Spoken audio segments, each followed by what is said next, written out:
Good evening, I'm Ava. Tonight we focus on the ongoing story surrounding Indiana Fever star Caitlin Clark and her extended absence from the court.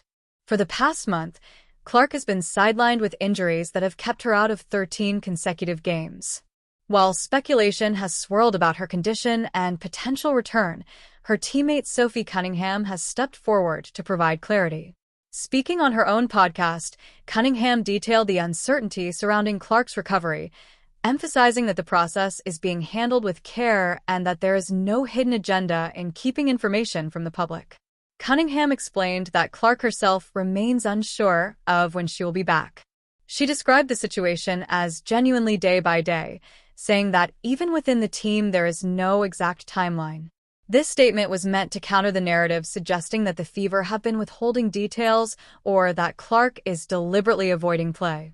According to Cunningham, nothing could be further from the truth. She stressed that the star guard is desperate to return but must follow medical advice and allow her body the proper time to heal. Clark has been out since July 15th, when she sustained a right groin injury in a matchup against the Connecticut Sun. That setback added to an already difficult season for her physically, as she had previously missed time with a left quad strain and a separate left groin issue.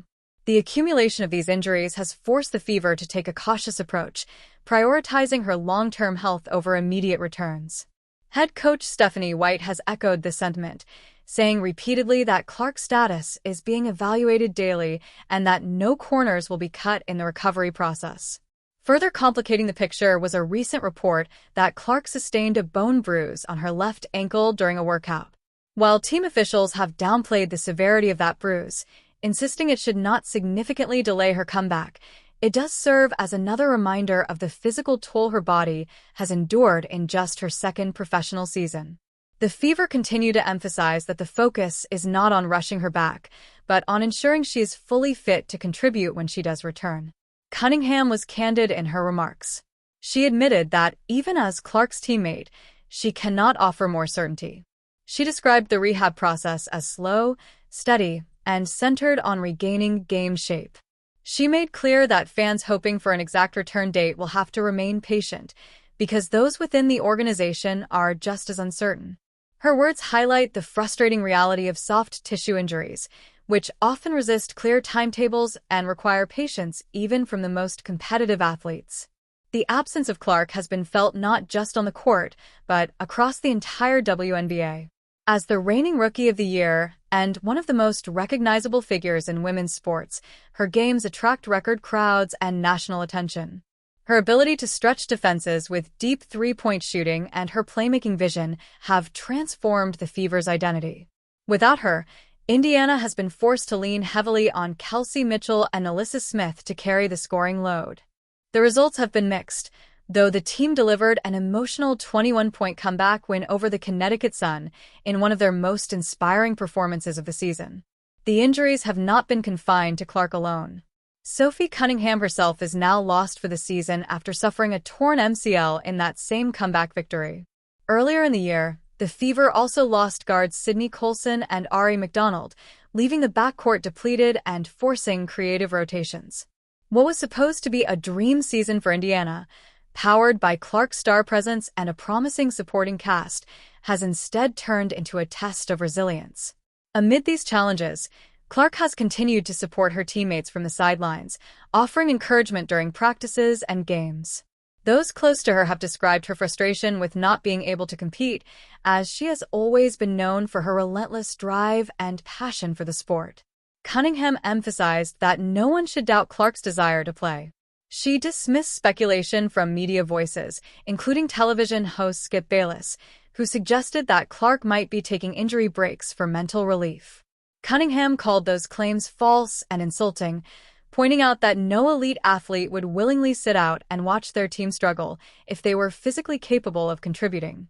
This defense of Clark underscores the respect she commands within the locker room. Despite being one of the youngest players on the roster, her leadership qualities have been evident since her rookie season.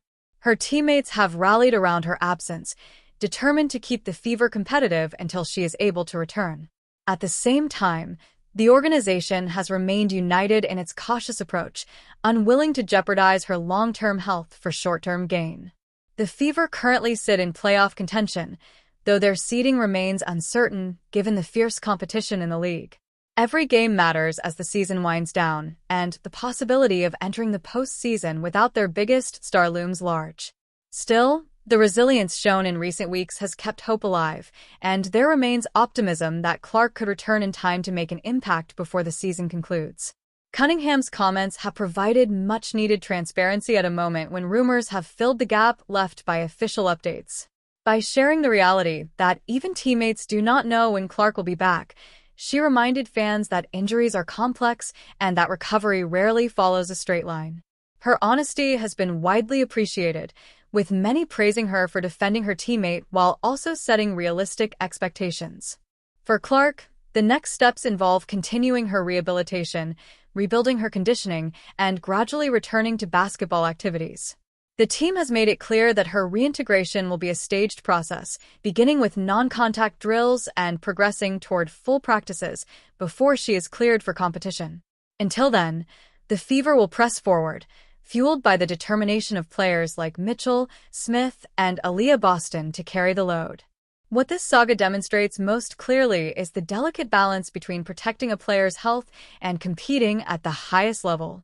Clark's popularity ensures that every update becomes a headline, but the Fever have resisted the pressure to provide false certainty. Instead, they are trusting the medical process, their training staff, and Clark's own instincts about her readiness. Sophie Cunningham's willingness to speak openly has helped cut through some of the noise. Her words painted a picture of a team that is frustrated by circumstances but committed to doing things the right way. Her season may now be overdue to her own injury, but she remains a vocal leader and an advocate for her teammates, ensuring that the public understands the truth of Clark's situation. As the WNBA regular season nears its conclusion, all eyes will remain on Caitlin Clark's status. Whether she returns in time for a playoff push or not, her impact on the Fever and on the league cannot be overstated. She has already changed the landscape of women's basketball, bringing unprecedented attention and drawing sellout crowds across arenas.